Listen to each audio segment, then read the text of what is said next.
Hello viewers, this is Dr. P. Marianupama, faculty from the Department of Biochemistry, St. Joseph's College for Women, Visakhapatnam. Today, let us study about biodiversity and its conservation. What is biodiversity? The definition goes like this. It is the range of life forms and the habitats they live in. It is called as biodiversity.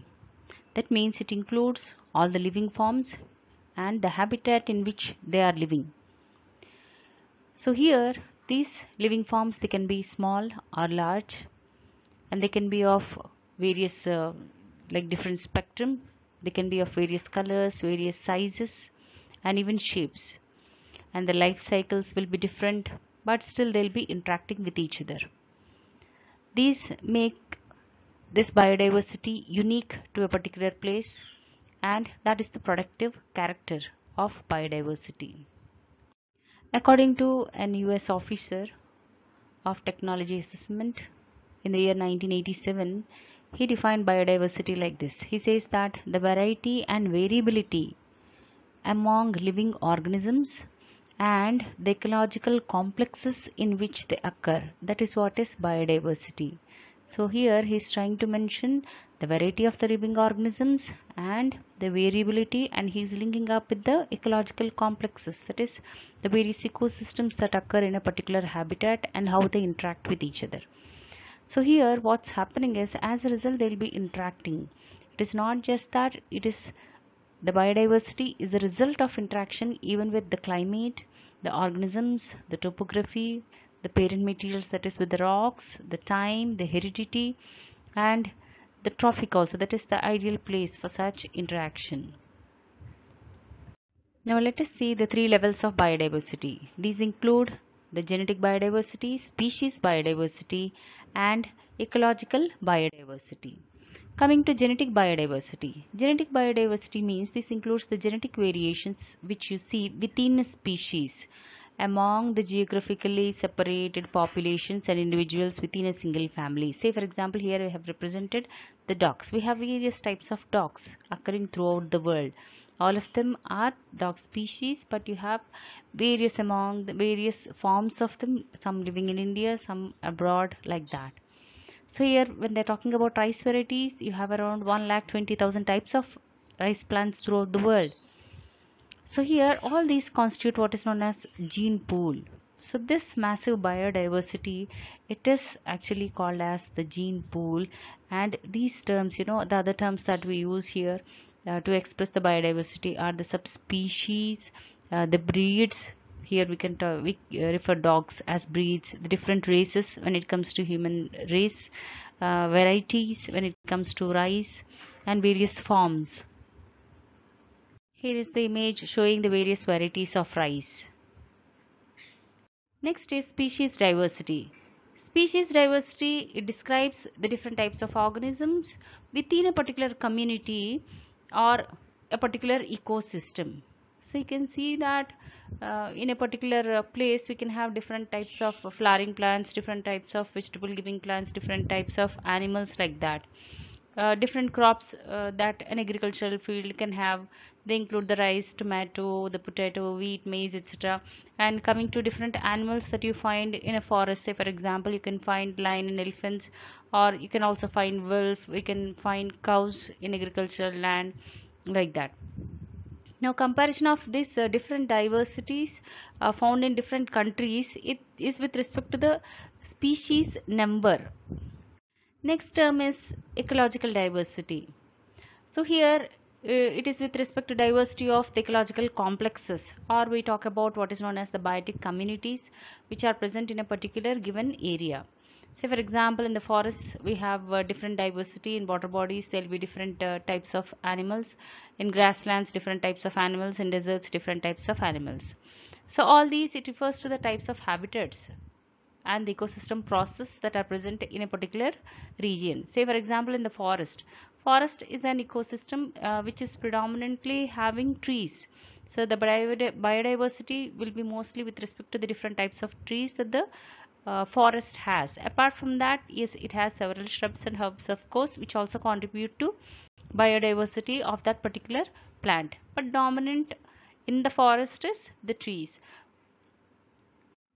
So the different levels of biodiversity, we talk about genetic diversity. Genetic diversity means here you have genetic variations within a particular species.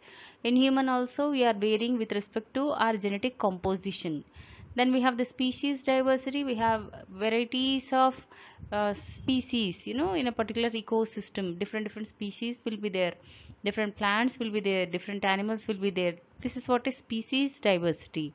Next you have community or ecosystem diversity. So based upon the habitat, different types of uh, plants will be growing, or different types of animals will be living over there. So the ecosystem prevailing, it will be varying. So here you can see that the ecosystem, it is varying in a particular given region. Say for example, this is the river which is dividing the two ranges. Here different types of plants are seen, here different types of plants are seen. So this is what is community diversity. Now what is the value of biodiversity?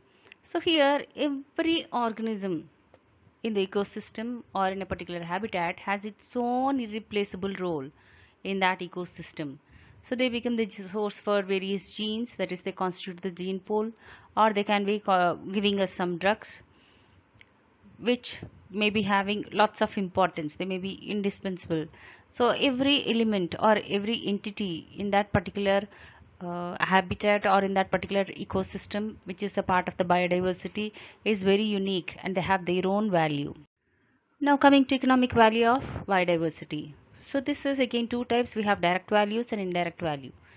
Direct value means here these are assigned to the products harvested by the people, so they are directly contributing to the economy of the people. Indirect value means here these are assigned to the benefits that the biodiversity provides, and these may not be directly involving any harvesting or anything like that, or even destruction of the resources. So these are assigned to benefits which are indirectly that we are getting out of the biodiversity. So now let us see each of these. So direct value means we have consumptive uses and productive uses. Under indirect values we have social uses, aesthetic values, aesthetic uses, ethical uses and optional uses. So you cannot add any economy to these values. Let us go into details of direct values. Under this we have the first one, consumptive value. Consumptive value means these include the goods that we get from the forest or from the biodiversity, like fuel, wood, fodder, meat, etc. So these have not much role at national or international market, but then there itself to the people they add value. So they contribute to the food supply to the people, and they also are the source for genetic material, and this genetic material can be used for crop development, for breeding and all such things. So here the tropical ecologist Norman Maier, he estimates that nearly 80,000 edible wild plant species are available which can be of use to human beings. Productive uses. So here these productive uses means the value is directly assigned to the products that can be harvested from the wild, and they can be sold in the commercial markets both at national and international levels. These include the dead animal skin, their fur, tusks, lac, honey, resins, dyes, etc. We also have some pharmaceutical companies which are working in the tropical countries for coming up with medicines from the plant sources. So Merck is one of the world's largest biomedical company. It is paying around $1 million to the Institute of National de Biodiversidad (INBIO) of Costa Rica for plant insect microbe samples to be screened for their medical applications. This is Merck Pharma, which is an international company existing in India also. So they're mainly coming up with plant-based products. A very big company whose interest is in bulk drug manufacturing and even nutraceutical production, and they'll be working with plant-based products. Here are the list of some natural medicinal products. So from penicillin, we get it from the fungus, and it's an antibiotic. Bacitracin is obtained from bacterium, even tetracycline is obtained from bacterium. All these are antibiotics. We know quinine is obtained from cinchona bark, and it has anti-malarial activity. You have cortisone, which is obtained from Mexican yam. It has anti-inflammatory activity. We have cytarabine, which is obtained from sponge. It treats blood cancer, that is leukemia. We also have vinblastine and vincristine, which is obtained from periwinkle plant, which is very common for us here. It has anti-cancerous activity. And bee venom, of course, from bee, it has arthritis, like it relieves arthritis. And morphine, which is obtained from poppy, it is supposed to have this analgesic activity. These are the list of products from various natural sources which are under use. Now talking about indirect values, yes, these don't give any economy, but they are very important for us. And this, the first one is social uses. So here we depend on the biodiversity or on the other living organisms and their services. So these are very incredible, and many factors are regulated by biodiversity. You can see that soil formation and even waste disposable by bacteria, processing of the waste by bacteria, air purification is by plants, water purification by plants, nutrient cycles they operate by microorganisms, solar energy absorption by plants, regulation of the climate by plants, temperature by plants again, groundwater level, rainfall again because of forests. All these are the social uses that we get out of biodiversity. If we can estimate the total value of the ecosystem or the ecology around us, then their services, it goes to around $33 trillion per year. So it is more than the double of the total GNP of the earth of all the countries combined. So this high biodiversity, it helps the biological communities to withstand all the environmental stresses, and they help us to recover very fast, as compared to having few species. If there are more number of species, yes, even during environmental stress or some forest fires or even natural calamities, the biodiversity, if it is more, then they can easily recover. Talking about indirect values under that aesthetic uses, yes, green forests, beautiful flowers, graceful bees, the songs of the birds, the colorful butterflies, they add splendor to the biosphere. That is, they give us pleasantness. That is what is aesthetic value, the pleasant feeling, the happy feeling that we get. So you see that people enjoy the environment, and out of that, finances are generated. That is because of this people moving, country visits and all. Tourism adds to this aesthetic values.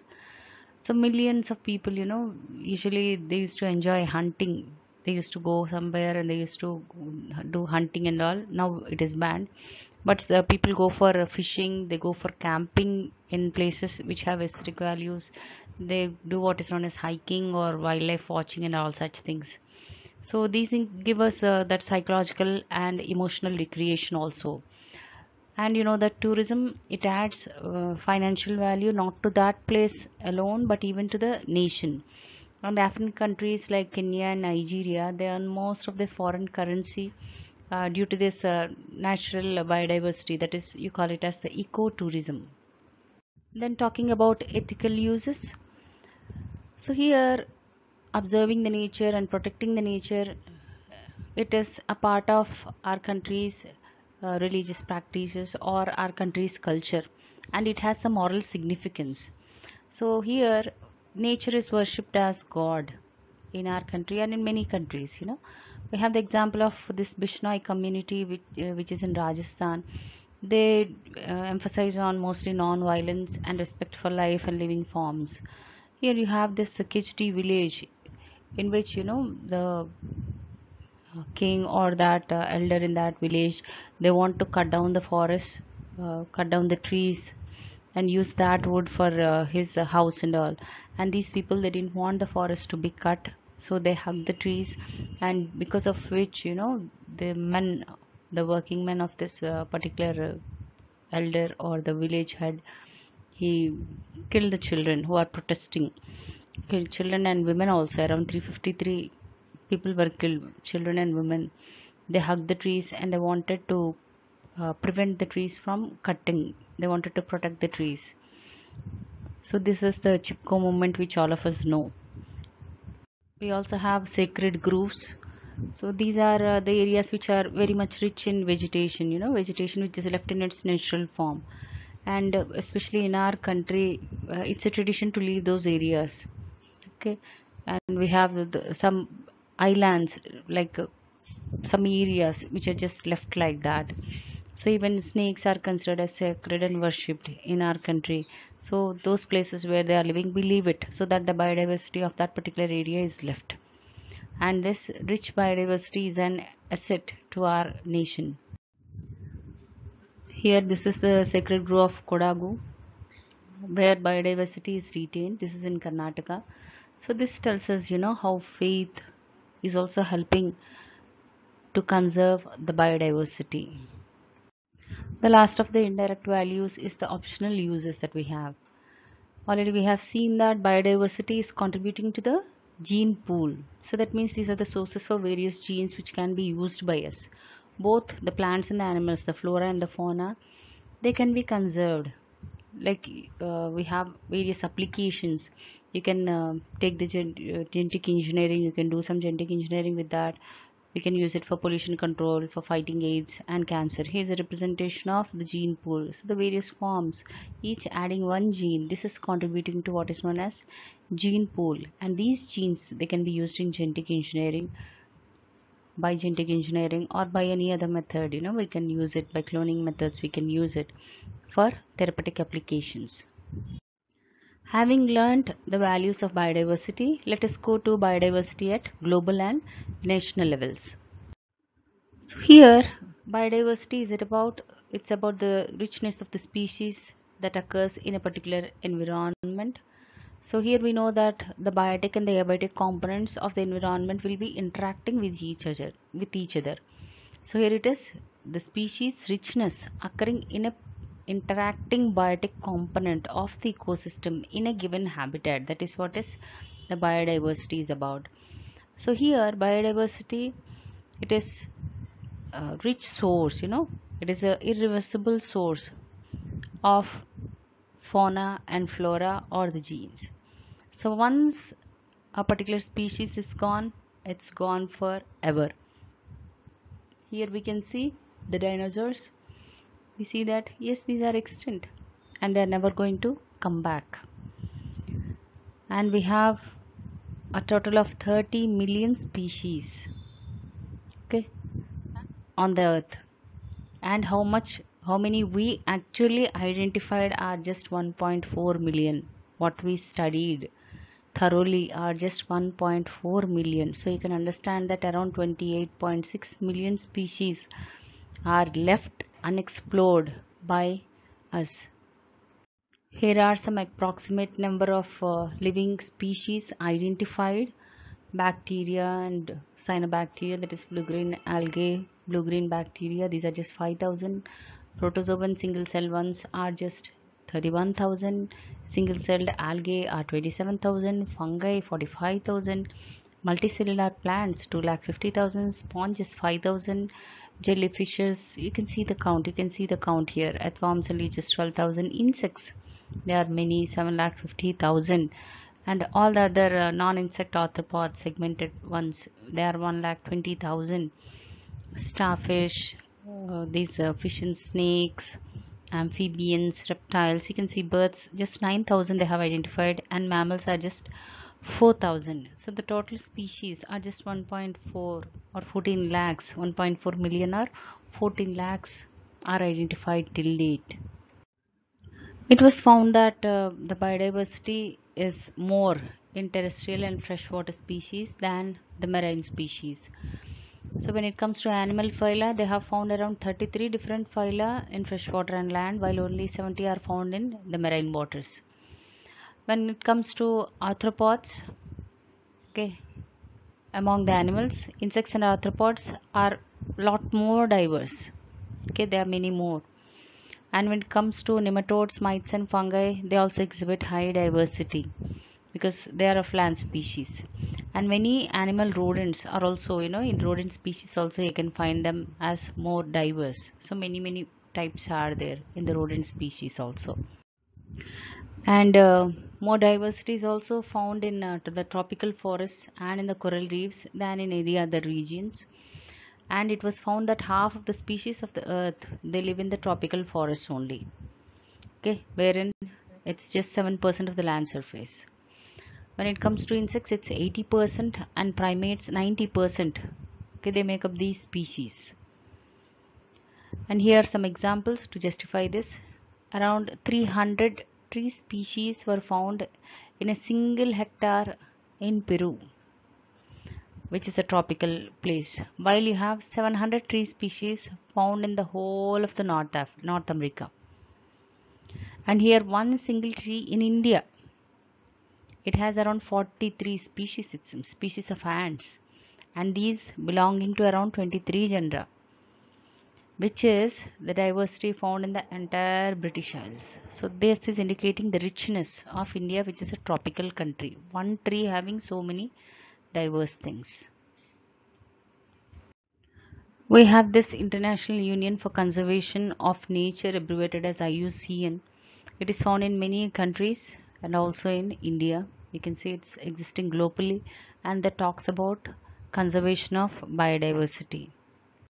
Coming to the national biodiversity in India. So India is a tropical country. Its location is between 8 degrees north and 62 97.5 degrees east. The total area is around 32 million hectares in our country, and it has 12 centers have been identified as the centers of core centers for biodiversity, and it has been estimated that around 45,000 plants are there. These centers, they have around 15,000 flowering species, and out of these 15,000, 5,000 to 7,500 they are endemic to a particular area. And coming to the fauna, that is animals, you have around 65,000 species of animals here, and among these animals you have 6,700 insects, 4,000 are the mollusk species, 6,500 are invertebrates, 2,000 fishes, 140 amphibians, 470 reptiles, 1,200 birds, and 340 mammals. And the reason for this biodiversity which we have here are the climatic conditions that are existing here and the altitude variations that you see in our country. Peninsular India, it is considered as the treasure house of species diversity, and mainly the Western Ghats. It is considered to be rich in biodiversity. We have around 15,000 species of flowering plants, okay, 5,000 of which are in the Western Ghats, while 235 are in Kerala, indicating the biodiversity, richness of biodiversity. And 1/3 of the animal species, they are residing in these Western Ghats. So maximum diversity is seen even in the northeast India also. There also you can find maximum biodiversity. Coming to the contributions of Indian massive gene pool, we have wild species of Oryza nivae, which is from the eastern UP. It is resistant to this virus, which is the grassy stunt virus. These viruses, they were identified to have destroyed around 1,16,000 hectares of rice in Indonesia, in India, and Sri Lanka at one particular point of time. You also have this wild melon. This wild melon of India, it is found to be resistant to mildew. Okay, which has this mildew, it has devastated the crops of California in USA. These genes, they can be used. Okay, you can genetically engineer the plants, get the seeds, and use them again for producing the rice crop or this watermelon. So thereby you are offering or you are coming up with these resistant ones. Okay, the plants which are resistant to the viruses or these mildews. Now let us see contributions by some Indian animal breeds. We have this Savai cattle. It has helped in improving several breeds. The genes were used to improve several breeds of cows in Southeast Asian countries. You have Murrah, Niti, Ravi, and Surti buffaloes. These genes were used to upgrade buffaloes in many countries. Then Jamna Parigot, it's a goat of Chambal Ravine. It is used to improve the native breeds. Since India, it is considered or it is valued as a mega diversity nation. Now, what are the threats to biodiversity? We see that man has changed the entire world scenario. his motives, his greed has changed a lot. He has resulted in the loss of the fundamental capital stock, that is the biodiversity. The genetic diversity, it has got eroded. The biological resources, they have got depleted because of man's actions. The major threats to biodiversity are the population explosion, that is increased population, habitat destruction. To meet the needs of this increased population, habitat is being destroyed, that is deforestation, cutting down of forests, and overexploitation of the natural resources. Habitat loss. So here the greatest loss of habitat we have seen during the years between the years 1850 to 2000, and this is because of the population explosion, that is increase in population. So the loss of habitat, here it is listed in many countries. In Asia, we lost around 65% of the wildlife habitat, and this includes 94% in Bangladesh, 95% in Bangkok, 85% in Sri Lanka, in Vietnam 80%, in India 80%. That is to meet the needs of the mankind. Many forests, much of the forest coverage we have cut. And what are the reasons for which this much has got reduced, this much forest cover is reduced? That is because of to meet the industrialization, the commercial activities, the mining that people are doing, cattle ranching, the commercial fishing, agriculture plantation, and even dam construction. All these have led to decrease in the forest cover, or we call it as loss of habitat. Here is an observation by Brubaker. In the year 1900, he observed that there are around 7,000 million hectares, but by the year 2000, they have reduced to around 2,379 million hectares. So this loss of habitat in the tropic and the subtropical countries, it accounts to around 40.2%, while in the temperate areas, they lost just 0.6%, which is very pathetic. Now the loss is also because of poaching of wildlife that is also being done. Poaching is nothing but the illegal killing of animals. Okay, and here this illegal killing is mainly for the illegal trade of animal parts, where they feel like they sell it at some millions of dollars. Okay, they fetch millions of dollars in the international market, for which they do this. And the total international trade, it accounts to around 17 billion US dollars per year. Okay, the poaching activity, it's doing this business. And major markets for this illegal killing, illegally killed products are in the US, Japan, and Europe. And major sources, that is major wildlife animals which are being poached, are coming from America, Africa, East Asia, and even from US. Now, why do they do this animal trade? It is for the animal products like the hide, skin, fur, leather, horns, ivory, and even meat. There is also live animal trading, which is being done a lot in recent days. You have parrots, lovebirds, coral reefs, fishes, and all the captive pet trading. We call it as pet trading. And apart from that, the many uses of this animal and plant products, like they have some uses in the drugs, uses in perfumes, cosmetics, or some decorative things and all. Okay, they go for poaching of the animals. So this is the nail of a tiger. Just for that, it's considered as a prestigious thing in our country to have a nail in your necklace. Okay, golden nail, tiger nail in your necklace. So they poach the animal for that. Here are some list of animals and the products that you get from them, and the belief or the use of it. Animal tusks, ivory, legs for seat, or even for dustbin they do it. And that elephant tail, which is very tiny, it's for talisman. Tigers, their skins and nails are used as trophies. They put it in their neck or skin, it's put as a big decorative thing. As a trophy, they do it. Bones, they say it has medicinal value. Deer skin and antelopes, again, it is a trophy just to showcase. Tortoise shells, they are used for making articles like combs and buttons. Rhinoceros horn, poor ones, they are killed because it is considered to have some medicinal value. Even snakes skin, it is used for making purses and belts. Peacock feathers for ornamental things. Its blood is supposed to have, they consider that it has a medicinal value. Crocodile skin is used for making pouches. Bear gallbladder is used for medicines, it seems. So for all these things, people do this poaching, they kill the animals. So I think we have to understand, or we have to think before buying any of these things, of what they are made up of. Let us learn few more facts here. So the wildlife products, they are considered to be very expensive. Let us see the financial thing.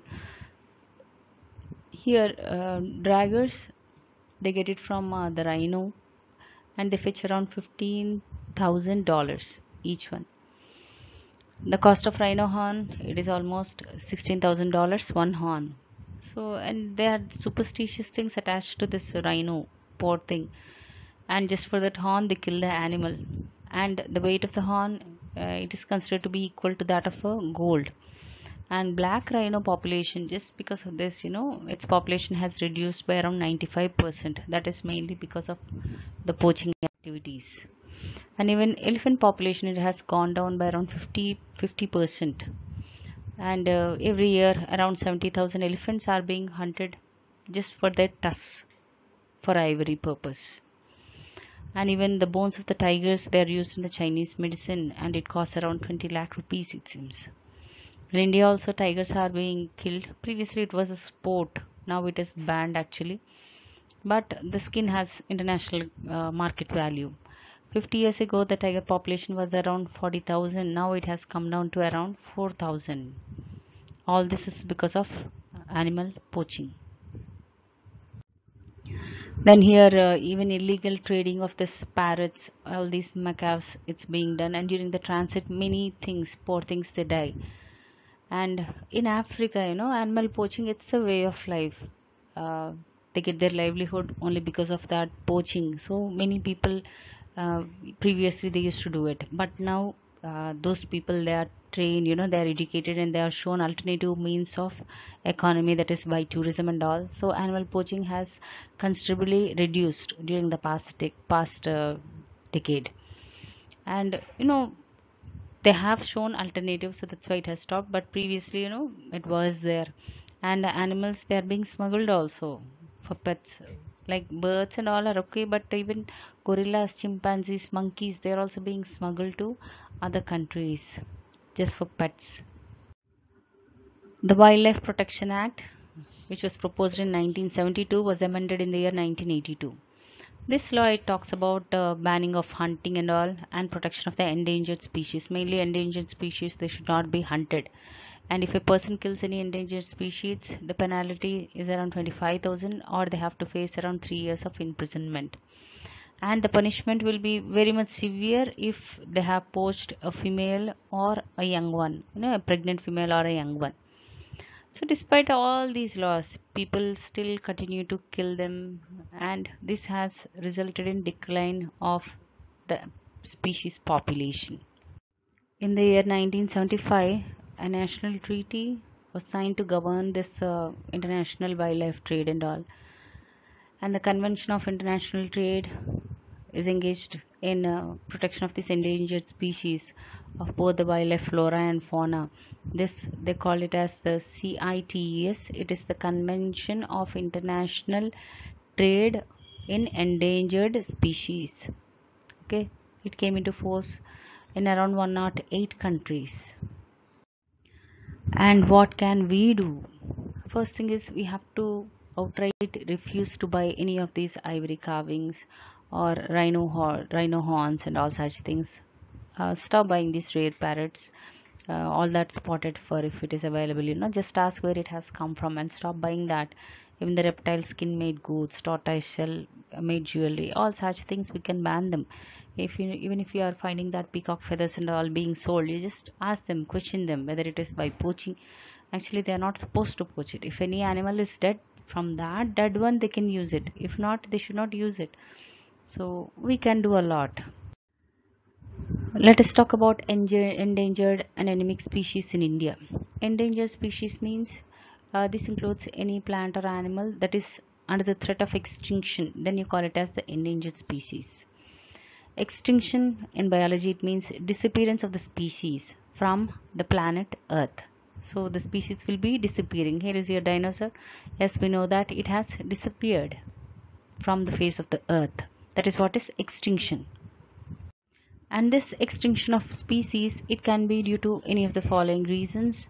That is their inability to adapt to the climatic conditions which are changing, and it can also be because of their habitat being taken over by other species, or it can also be like due to some natural factors which have come up, some volcanic eruptions, some glacier things, or there is prolonged rain and these animals are susceptible to that wet thing and also they die, or prolonged drought also can lead to extinction of species. Among all that, the main reason is only man. We know that man is the most powerful species, and he is responsible for all this elimination of many of these species, that is extinction of many of these species, and this has been happening during the past 100 years. And we have around 25,000 plant species and some 100 vertebrate species and many invertebrate species. All of them, they have got extinct just because of man. So here extinction of species means extinction of gene pool. And today, as on now, the rate of loss is around 400 times more than before. The animal species that are under threat in India include the great Indian bustard, the lion, tiger, leopard, the one-horned rhino, even the musk deer, wild ass, Kashmir stag, peafowl, python, crocodile. And coming to plant species, around 450 plant species are endangered. You have Bauhinia, Ziziphus, Aloe, Piper, Nepenthes, yam plant, Alocasia, Microcycas, and lady slipper orchid. Commissions, they are involved in publishing this endangered species.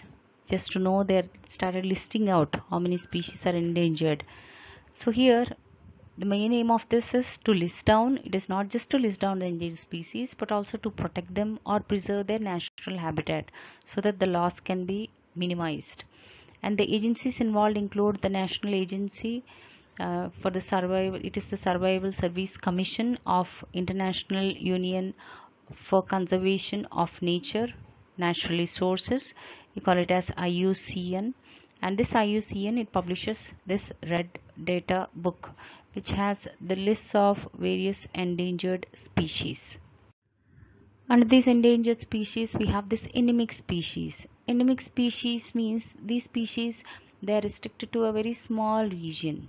And why they are restricted to a small region is it can be because of the ecological reasons, or the geographical reasons, or because of the age of that particular species where it can just thrive there. That's it, it can't move. Or maybe it's also their inability to adapt to a new environment. Even this geographical reasons means it can be because of the barriers, because of seas or mountains which they cannot climb or which they cannot cross. Even suitable climates, some particular climates help some animals or plants to thrive. Like on the mountain tops, you have different flora and fauna existing. In islands, isolated islands, only some particular species will be thriving. Under endemic, we have again this progressive or expanding endemic. So here, say for example, this is some young animals, they have entered a particular area.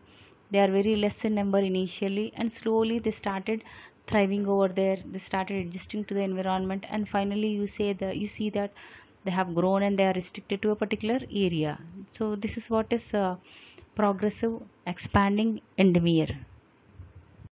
The next type is retrogressive or contracting endemia. Initially there were many animals, but all of them have gone old and there is a decline in their population with time. So all of them have come together and occupied a particular small place. So that's how they have become endemic to a particular area. This is what is contracting endemia. Then we have global endemism. Global endemism means At global level, you have Alps mountains in Europe. They have around 200 endemic species, restricted only to that particular Alps mountains. In the islands of Madagascar, you have 66% of endemic species. Like, out of the 100 species existing over there, 66 are endemic.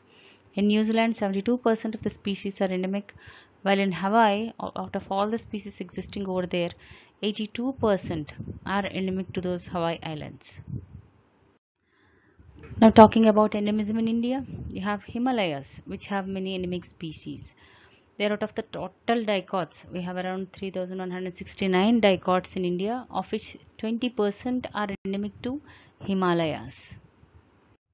So here are some endemic floral species in India. People, it's found only in India. Endemic to India, that means these are found only in India. The banyan tree, the wood apple, cardamom, the sesamum. And animals which are endemic to India include the gibbon, gharial, the black buck, Nilgiri thar. Then you have the golden hunger, the lion-tailed macaque, the pygmy hog. These are endemic. Now coming to conservation of biodiversity. We have what is known as in situ conservation and ex situ conservation. In situ conservation means it deals with maintaining the plants and the animals in their own natural habitat. Okay, in their own natural habitat. In that habitat where they are existing, we try to maintain that habitat. So here, this particular in situ conservation, it is useful for wildlife, flora and fauna, but it's not suitable for the domesticated plants or animals.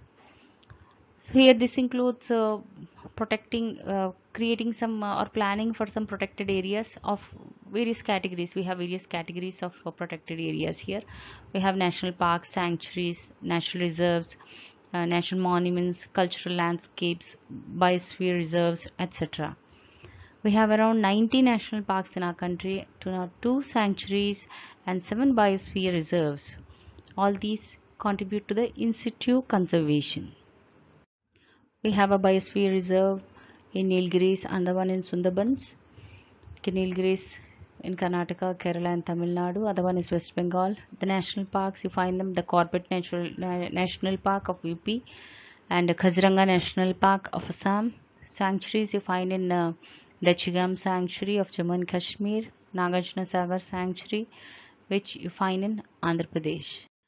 Next term is ex situ conservation. Ex situ conservation means outside the natural habitat we are trying to save the animals, we are trying to protect the animals. This is done by way of zoos or game farms, by aquaria, captive breeding programs, semen banks, ore banks. All these contribute to ex situ conservation. Say for example, we have plants they maintain these botanical gardens, they have this asbury and all.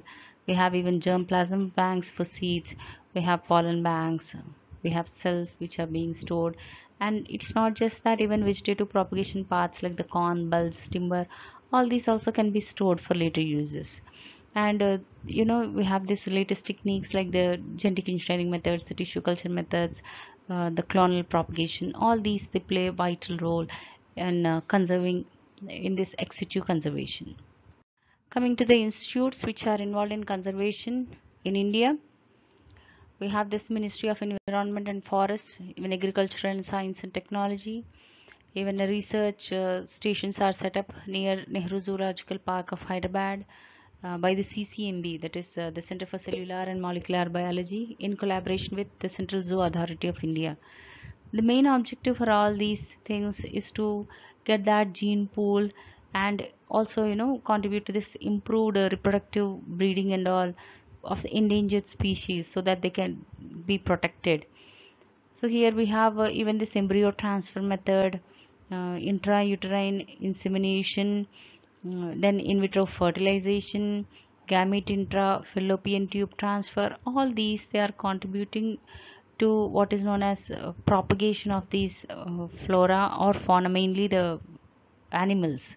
Okay, animals count is being increased by using all these techniques, so that they come out of this endangered list. And this biosphere, we have this biosphere reserve network program of UNESCO, which has started in the year 1971. Under this, we have this MAB, which is Man and Biosphere, and BPR, Biosphere Reserve Programs. All these are also working towards conservation of biodiversity and saving the endangered species. Thank you.